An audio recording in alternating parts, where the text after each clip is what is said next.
పూజనీయం ప్రభాతవ్యకాయం ప్రకీర్తిప్రదాయం భజే బాలనాథం భజేహం పవిత్రం. అది రామాయణ మహాయుద్ధం భీకరంగా సాగుతోన్న తరుణం.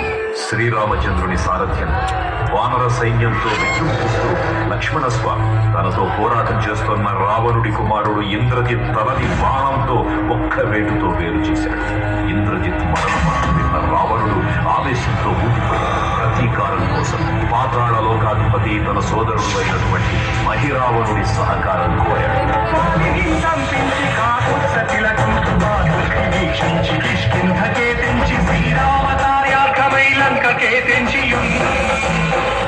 ఆ జీవి మకరధ్వజుడు అనే తన పుత్రుడు మహాసముద్రాన్ని దాటుతుందని నీటిలో పడ్డ వేలవిందువు ఒక మొసలి గ్రహించడం వల్ల జన్మించాడని తెలుసుకొని ఆశ్చర్యపోతాడు హనుమంతుడు.